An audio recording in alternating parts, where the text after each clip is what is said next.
जय श्री राधे। पूज्य श्री सद्गुरुदेव भगवान के चरणों में प्रणाम। बाल भक्त ओम प्रकाश जी का चरित्र। कल हमने उनके कुछ पत्र पढ़े थे जो उन्होंने अपने मित्रों को लिखे थे। आइए अब उससे आगे पढ़ते हैं। संसार का त्याग। 13 जुलाई 1940 को आगरे में ओम जी पढ़ने आए। फर्स्ट ईयर का इम्तिहान पास करके जुलाई 1941 में सेकेंड ईयर में दाखिल हुए। बीच में जयपुर और टोंक तो सिर्फ गर्मियों की बड़ी छुट्टी में आए। बाकी सब छुट्टियों में वे मथुरा वृंदावन की यात्रा का आनंद लेते रहे। मथुरा में ओम जी के चाचा श्री श्याम बिहारी लाल जी रहते हैं। मथुरा में जब ओम जी आते तो अपने चाचा के यहाँ ठहरते थे। चाचा जी और चाची जी दोनों ही ओम को बहुत प्यार करते थे। चाचा जी के मकान में एक माता जी भी रहती थीं। वे बड़ी भक्त और तपस्विनी थीं। ओम जी की उन माता जी के साथ खूब सत्संग की बातें होती थीं। ओम जी को ब्रज में नंगे पैरों भ्रमण करते देखकर उनकी चाची ने मना किया। नंगे पैरों घूमने से तुम्हारे पैर खराब हो रहे हैं, कांटे लगते हैं, बिवाई फट गई हैं, इसलिए तुम जूते पहनकर घूमो। ओम जी ने कहा, जिस दिव्य भूमि में भगवान श्री कृष्ण नंगे पैरों फिरे हैं वहाँ उनके दास फिर कैसे जूते पहन सकते हैं। मुझे कोई कष्ट नहीं होता। आगरे में पढ़ते समय नाम जप में वे ऐसे तल्लीन हुए कि उन्हें सब दुनिया भूल गई और भगवान का दर्शन हृदय में बराबर होने लगा। बातचीत होने लगी। भगवान ने उन्हें फिर से उपवास करने की आज्ञा दी। कहा, तुम्हारी परीक्षा लेना है, तुम्हारी परीक्षा लेना है। तुम 14 दिन भूखे रहकर भजन करो। जन्माष्टमी में वृंदावन में जाकर जगह देखकर पसंद करो। भगवान की आज्ञा से ओम प्रकाश जी जन्माष्टमी पर वृंदावन आए और यमुना किनारे कई मील का चक्कर लगाया। अक्रूर घाट से चलकर चामड़ देवी के निकट जब पहुँचे तो वह स्थान घोर जंगल और एकांत होने के कारण बहुत प्रिय लगा। वहाँ पर बैठकर विश्राम करने लगे। उस समय ध्यान में फिर भगवान ने कहा, बस इसी स्थान पर तप करो। यहाँ पर पहले बहुत से महात्माओं को सिद्धि मिल चुकी है। आगरे आकर ओम जी ने 20 सितंबर से ही भोजन छोड़ दिया। वृंदावन जाने की तैयारी करके फिर 26 सितंबर को सुबह 3 पत्र लिखे जो कि इस प्रकार थे। पहला पत्र अपने भाई विष्णु नारायण जी के नाम था।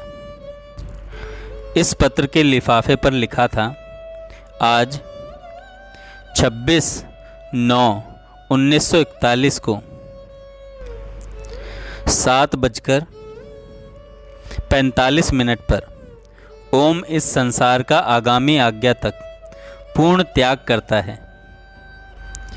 प्रिय भाई साहब, आप जड़त्व में विश्वास नहीं रखते, यह जानकर मुझे आनंद हुआ। भागवत अंक आप पढ़ रहे हैं, यह उन्नति का चिन्ह है।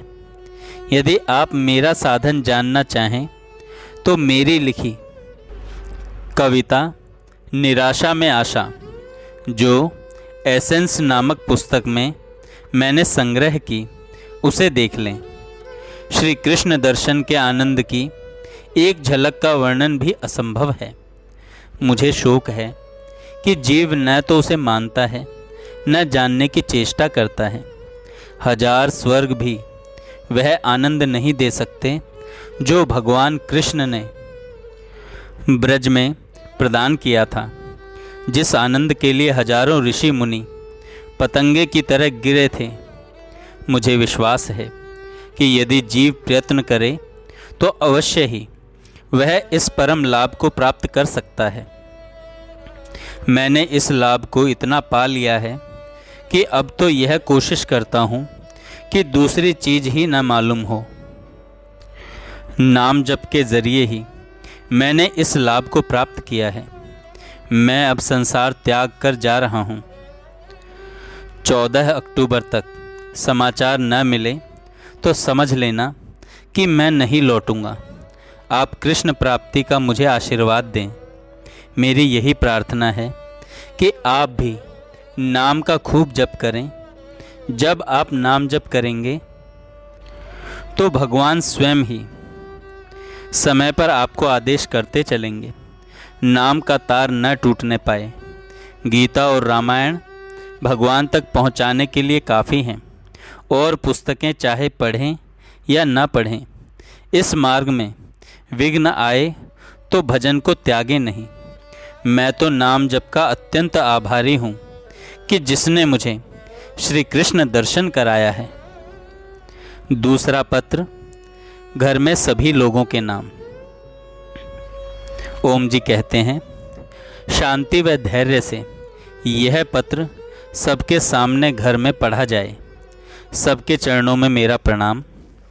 श्री कृष्ण प्राप्ति के लिए बड़े भारी त्याग और तपस्या की आवश्यकता है। ऋषियों ने न जाने कितने कितने बड़े तप किए, तब कहीं उनको ब्रज में जन्म मिला और श्री कृष्ण संसर्ग का सौभाग्य प्राप्त हुआ। श्री कृष्ण का कोमल हृदय महान उदार है, जहाँ की पात्र अपात्र का प्रश्न ही नहीं उठता। जिसने उनको प्रेम से चाहा और जिस पर उनकी दया हो गई, बस वही पात्र बन गया। मुझे तो उन्होंने अपनी दया का पात्र बना लिया है। वह ईश्वरीय सुख और वह आनंद कैसा है, उसका अनुभव आप लोग नहीं कर सकते। मेरी केवल यही अभिलाषा है कि उनकी उस अलौकिक सखा मंडली का एक सदस्य बनकर श्री कृष्ण की लीलाओं का वैसा ही आनंद प्राप्त करूं, जैसा कि गोपी और ग्वालों ने प्राप्त किया। हालांकि श्री कृष्ण अब भी मेरे साथ हर क्षण रहते हैं और मेरा हर एक काम उनकी आज्ञा से ही होता है, लेकिन अब इतने से तसल्ली नहीं होती। भला आप बतलाएं, कौन न चाहेगा कि श्री कृष्ण के दिव्य धाम गोलोक की लीलाएं देखें? कौन नहीं चाहेगा कि श्री कृष्ण का नेत्रों से दर्शन और साक्षात चरण स्पर्श प्राप्त हो? हाय, मैं अपने दिल में खिंचा चित्र यदि आपके हृदय मंदिर में भी खींच सकता तो आप भी मेरी ही तरह व्याकुल उठते। आप गोपाल कृष्ण नामक फिल्म अवश्य देखें। आपको मेरा विछोह फिर न अखरेगा। आपका जीवन सार्थक हो जाएगा। उसमें वृंदावन की दिव्य झांकी है, उसको गोलोक की एक लीला समझकर देखें। मेरी अभिलाषा जानकर प्रभु ने ध्यान में मुझसे इन्हीं गर्मियों की छुट्टी में कहा था कि तुम जैसा आनंद चाहते हो वैसा 1 महीने के अंदर संभव है, लेकिन एक परीक्षा के लिए यदि तुम तैयार हो जाओ तो। लेकिन यह केवल एक राय थी, आज्ञा नहीं दी थी। मैंने परीक्षा देने के लिए आप लोगों से पूछा तो आप लोग डर गए और आपने सम्मति नहीं दी। मैं समझ गया कि आप लोगों के बीच में रहकर मैं यह कार्य पूरा नहीं कर सकता, सो मैंने विचार छोड़ दिया था। पर हृदय में आग सुलगती रही।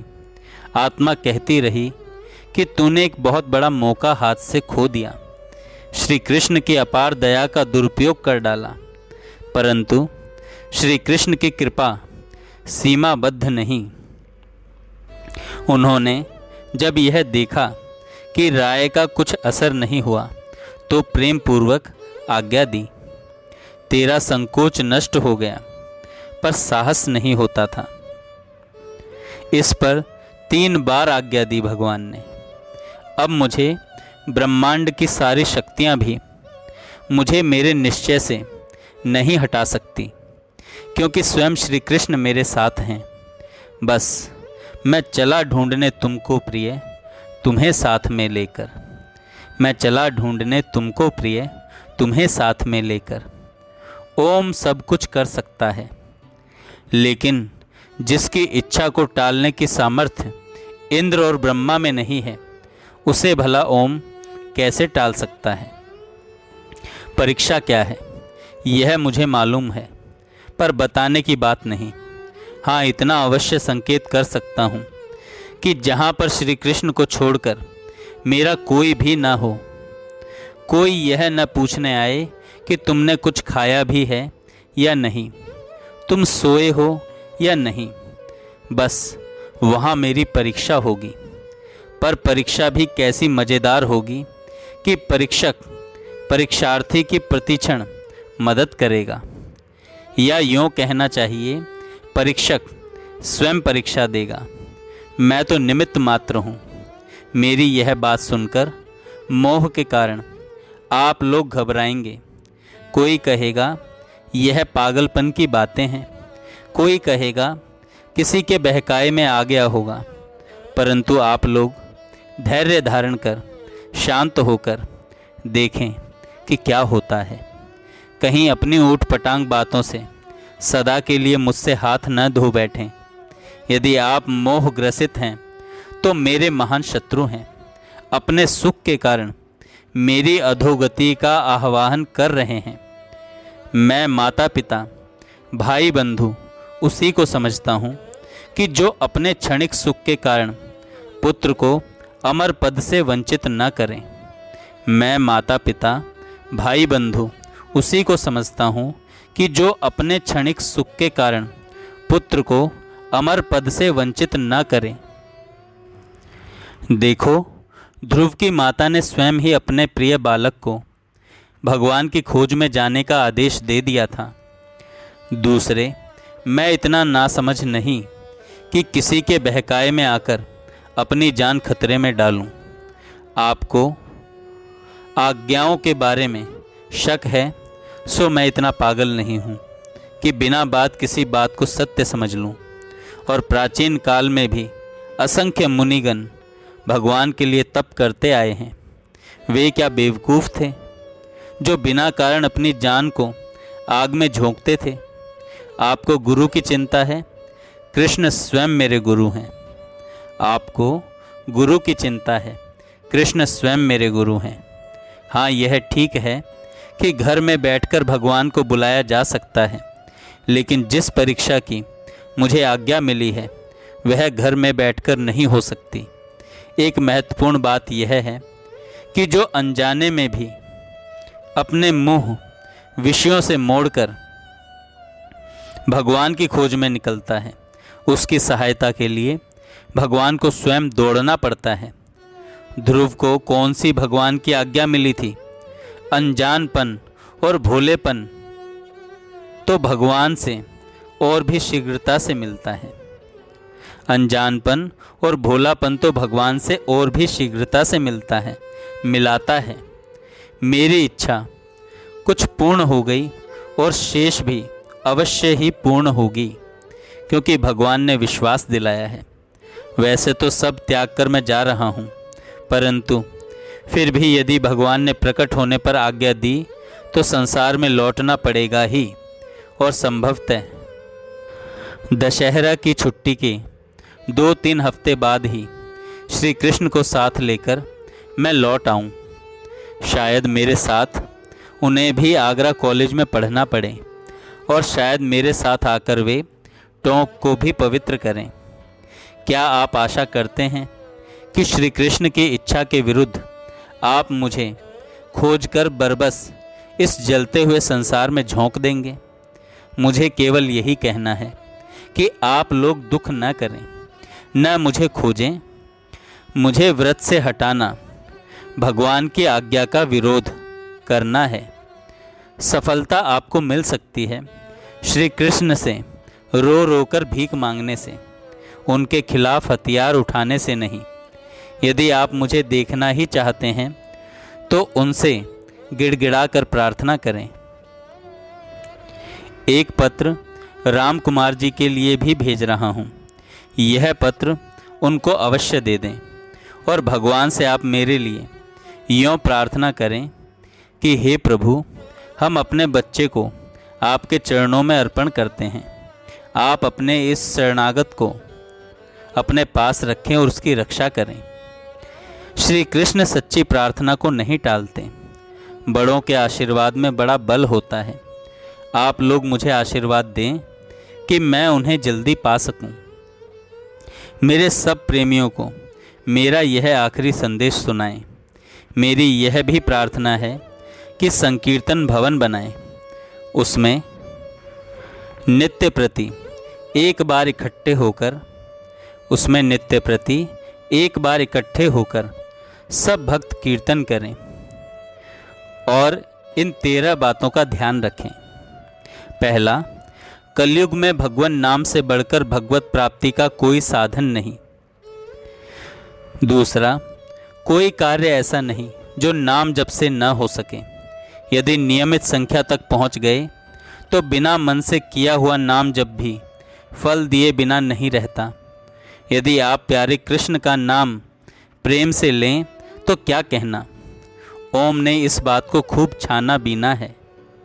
तीसरा, मानसिक जप सबसे उत्तम है। एक क्षण भी नाम जप के बिना खाली न जाने दो। चौथा, खूब प्रेम से जप कीजिए, कोई भी मंत्र हो। पांचवा, जप में ढील मत करो। एक एक श्वास अमूल्य है और एक एक नाम अमूल्य है। छठा, निश्चित और नियमित संख्या पूरी किए बिना न छोड़ो। आलस्य से जप शुरू में नीरस लगता है, पर थोड़े ही दिनों बाद वही नाम अमृत के समान लगता है। सातवां, भगवत दर्शन के लिए 14 करोड़ नाम जप की आवश्यकता है। आठवां, नकली माया की बातों में कहीं असली बात को भूलकर जीवन यों ही ना गवा देना। नौवां, सौंदर्य के प्रेमी हो तो श्री कृष्ण से प्रेम करो। 10वां, भोजन करते समय प्रत्येक ग्रास पर भगवान नाम जपते रहो ताकि रोम रोम में नाम पहुंच जाए। 11वां, नाम अमूल्य रत्न है, इसके द्वारा दुनियावी चीज़ें मत चाहो। 12वां, नाम जप का पूरा फल सबको इसलिए नहीं मिलता कि वे उसे खर्च करते रहते हैं। गृहस्थों को किसी के यहाँ नहीं खाना चाहिए। नेक कमाई का पैसा खर्च करो। 13वां, भगवान तो भक्त के हृदय में दृढ़ता, श्रद्धा तथा प्रेम देखते हैं। यह तीनों बातें विशेष जप के प्रभाव से अपने आप ही आ जाती हैं। ओम। हाँ, एक बात और कहनी है। मेरी लिखी कविताएं और लेख कल्याण आदि मासिक पत्रों में भेज दें। वे अनुभव की बातें हैं, भगवान के आदेश से लिखी गई हैं। बस मुझको श्री कृष्ण प्रेम प्राप्ति का आशीर्वाद दें। आपका बालक ओम। और तीसरा पत्र है बाबू राम कुमार जी के नाम। प्रिय भाई साहब राम कुमार जी, यदि आपके दिल में न मिटने वाली लगन है और न बुझने वाली आग है तो बस उसी निष्ठा पर दृढ़ रहें। परंतु हाय, आप उस दिव्य वृंदावन के उन आनंदों से अपरिचित हैं जो कि इस समय वृंदावन में बरस रहे हैं, पर साधारण नेत्र उसे देख नहीं सकते। मैंने नाम जप के प्रभाव से और ही नेत्र पाए हैं, बस उन्हीं नेत्रों से देख सका हूँ। उस आनंद के आगे दुनिया अच्छी ही नहीं लगती। आपके जीवन में जो नीरसता है वह इसलिए, यदि आपको उस दिव्य आनंद का पता चल जाए तो आप अपने स्थान पर कदापि न ठहरेंगे। अपनी सब वस्तुएं छोड़कर वहीं भाग जाएंगे। मैंने बिना भोगे ही उन विषयों को ठोकर मार दी जिनमें कि आप फंसे हैं।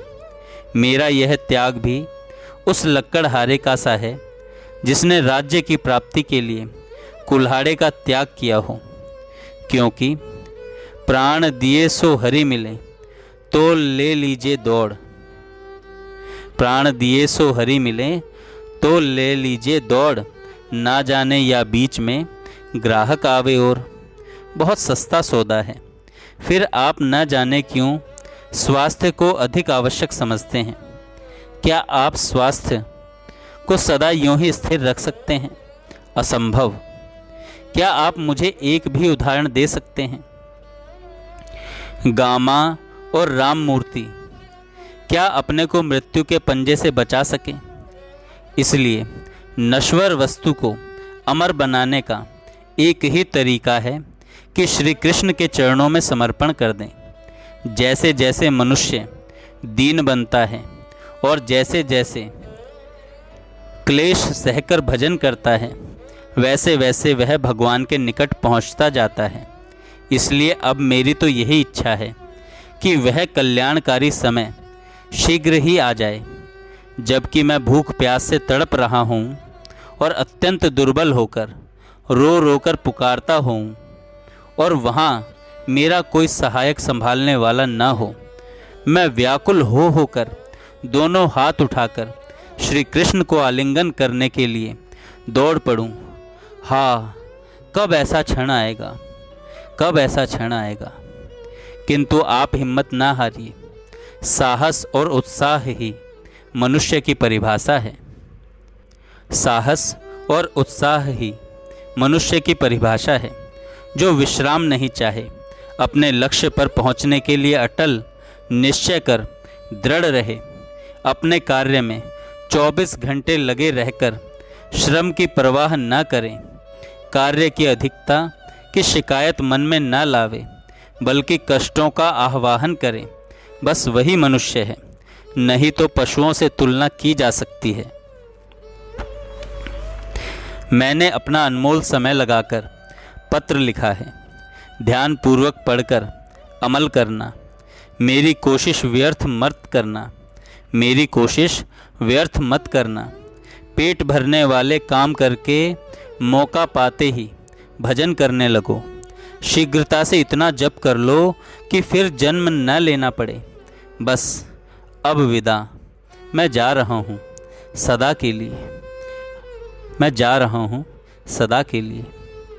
इन पत्रों को लिखकर आपने लेटर बॉक्स में डाल दिया। सवेरे आगरे से मथुरा के लिए जो गाड़ी जाती है, उसमें शीघ्रता से आप बैठे।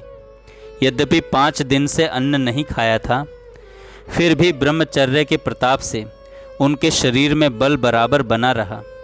वृंदावन में आकर अपने निर्दिष्ट स्थान पर वट के निकट यमुना के तट पर घोर जंगल में आसन लगा दिया। उस समय उनके पास एक लंगोटी, एक धोती, एक कुर्ता और माला तथा एक श्री कृष्ण चंद्र का तोते वाला चित्र, चश्मा और एक फाउंटेन पेन था। इसके अतिरिक्त उनके पास न तो पैसा था, न वस्त्र थे, न लोटा था। सचमुच सर्वस्व उन्होंने त्याग दिया था। लंगोटी पहनकर स्नान करके घंटों जल में खड़े होकर जप करने लगे। प्रातःकाल, सायंकाल और मध्याह्न तीनों वक्त स्नान और जप करने के बाद रात्रि में 12 बजे स्नान करके फिर जप करते थे। रात्रि में उनके पास 2 सांप आए। वे सांप बड़े विशीले और भयंकर थे। ओम जी बैठे रात में जप कर रहे थे। दोनों सर्प सामने आकर फन फैलाकर खड़े हो गए। उन सर्पों को देखकर ओम जी को जरा भी भय नहीं मालूम हुआ। वे सर्प परिक्रमा लगाकर और सामने आकर मस्तक झुकाकर दीनतासी दिखाते हुए बैठ गए। ओम जी ने समझा कि यह हमारी रक्षा के लिए आए हैं। यही बात भी थी। कई दिनों तक इसी प्रकार साधन चलता रहा। भूख से व्याकुल होने पर वे केवल थोड़ा सा यमुना जल ले लेते थे। इसके अतिरिक्त उन्होंने कोई फल तक नहीं लिया। निद्रा उनको छोड़कर अपने आप ही चली गई। लगभग 1 महीने पश्चात गांव वालों ने जमुना जी की रेती में ककड़ी खरबूजे बोए। उनमें से साहू बाबा नामक एक किसान ने इनको बैठे देखकर परिचय पूछा। ओम जी ने अपना परिचय न बताकर इतना संकेत किया, मैं सब छोड़कर भगवान को प्राप्त करने आया हूँ। वह साहू बाबा बड़ा साधु सेवक तथा बुद्धिमान था। उसने आदर के साथ बालक ओम प्रकाश जी की सेवा करना स्वीकार करके एक मिट्टी का छोटा सा जल पात्र वहाँ लाकर रख दिया और सब प्रकार की सहायता करने लगा। धीरे धीरे बात फैलने लगी और वृंदावन के लोग आने लगे। गुरुकुल के विद्यार्थी आकर ओम जी को बहुत परेशान करने लगे। वे कहने लगे कि यह लड़का शायद फेल हो गया है और यहाँ मरने आया है। वे ओम प्रकाश जी का परिचय पूछते, किंतु ओम जी ने बताना स्वीकार नहीं किया। इस पर वे सब विद्यार्थी डले फेंक फेंक कर मारते और तरह तरह से ओम जी की हंसी उड़ाते। उन लोगों के इस उपद्रव से परेशान होकर ओम जी अपने नए को समझाने के लिए एक पद गाने लगे। जो शीश तली पर रख न सके वह प्रेम गली में आए क्यों। संसार नहीं है रहने को, यहाँ कष्ट ही कष्ट है सहने को। जिसे प्रेम नगर में जाना है वह इसमें चित्त भरमाए क्यों। तुझे काम क्रोध से बचना है, यह सब माया की रचना है। जो मन विषयों से मोड़े नहीं वह भक्ति का ढोंग रचाए क्यों। जो प्रेम नगर में रहते हैं वे बावरे बावरे कहते हैं। जो ताने जग के सह न सके प्रियतम से नैन मिलाए क्यों। जिसे भव सागर से तरना है उसे छोड़ खुद ही खुद मरना है। जिसे भव सागर से तरना है उसे छोड़ खुद ही खुद मरना है। हे कृष्ण, जो सब्र को पा न सके वह तुमको फिर अपनाए क्यों। जो सब्र को पा न सके वह तुमको फिर अपनाए क्यों। एक दिन ओम प्रकाश जी जमुना जल में खड़े होकर जप कर रहे थे। उनका प्राणों से प्यारा तोते वाला बड़ा कृष्ण का चित्र और चश्मा वट के नीचे रखा था। ओम जी ध्यान मग्न थे। इधर कोई चोर आया और उनका चित्र तथा चश्मा लेकर गायब हो गया। वृंदावन में ऐसे चोर भी रहते हैं जो इतने दिनों से व्रत करने वाले बाल तपस्वी ओम जी को भी दुख देने से न चुके। चित्र के चले जाने पर उन्हें क्षोभ अवश्य हुआ, पर ईश्वर की ऐसी इच्छा समझकर वे ध्यान में मग्न हो गए। जय श्री राधे। आगे की स्थिति हम कल सुनेंगे। जय श्री राधे। पूज्य श्री सद्गुरु।